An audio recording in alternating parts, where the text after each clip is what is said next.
other questions. Gustav says, do you recommend joining the Air Force? Okay, I already answered that one. Gustav says, can you get a job in cybersecurity if you want to work remotely from a different country? Yeah, you can. You totally can. It's hard. It's going to be difficult to do, but you can do it. I'm telling you that because I myself have done a little bit of it, and I've met a few IT professionals who have, but I will tell you this, it's difficult. Is it possible? Hell yeah, it's possible. It's just difficult to do. Give you a couple examples, something I bring up. Some people bring this up to me every now and then on these lives.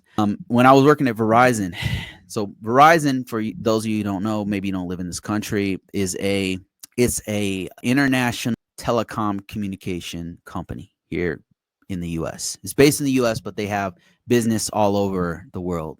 All over the world, in different countries, for different, all the continents. Like, it's huge. It's probably not as big as wherever you're from. If you're in another country, there'll be another telecom that's bigger than Verizon, but Verizon has business there, and a lot of times they'll have business partners with those bigger players. It's like an AT&T or T-Mobile or something like that, right?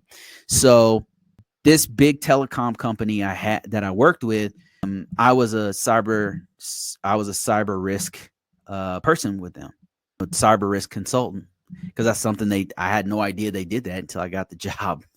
And we had in our team, we had people who worked in different countries. In Europe, we had a person who was a European citizen, and they worked there. We had a person who was in South America, and they worked there. We had a person who was in Southeast Asia, and they lived and worked there. We needed those people to do work there, because sometimes they had to meet with our clients that are over there, and sometimes they have to speak the language over there.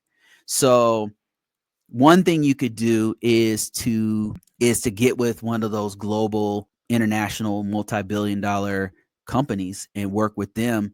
How you will find this job is to look for you won't necessarily have to do a US job. Like, Canada has some awesome global companies. Australia has some awesome ones. Europe does. Virtually every country has one of these companies.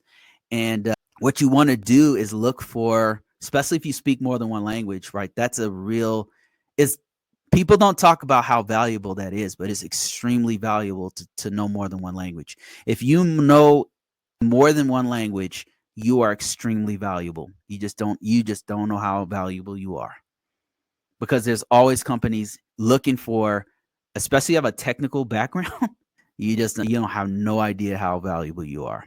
You just need to put yourself out there. What you want to do is look for jobs that speak that language. I know, because I'm offered these jobs all the time. They want me to speak Korean or German or some fluently, and I don't. If you know any other language, more than one, if you are extremely valuable. Let me show you what I mean. I'm going to go to LinkedIn. Go to LinkedIn real quick. And then what I would do if I were you, is I would look for, let's say you were IT professional. So we're going to look for IT professional. That's probably not a good. Okay, let's look for IT manager.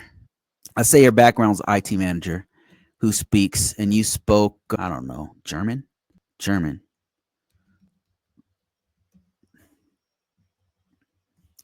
So somebody is looking for an IT manager who speaks German.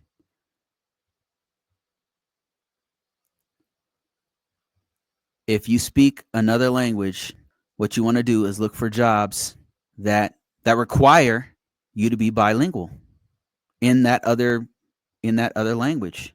You're narrowing the playing ground, because you're competing with way less people if you know more than one language. If you know more than one language and you have an IT background, you are extremely valuable. And you're very competitive too, because some jobs require that you speak another language. I'm looking right now at my screen for requirement. I get these all the time. That's why I'm looking for it right now. Let me see.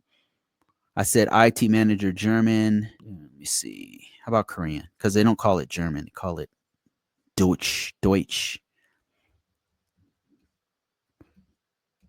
Okay, I can't spell it. I am freaking dumb, dude. Korean. Let's say Korean. Okay, IT manager Korea. It's asking me if I mean Korean. And it's still not. I think maybe I'm searching wrong. Okay, let's try this. And it's only looking in the US. That's another. Okay, let's get rid of that.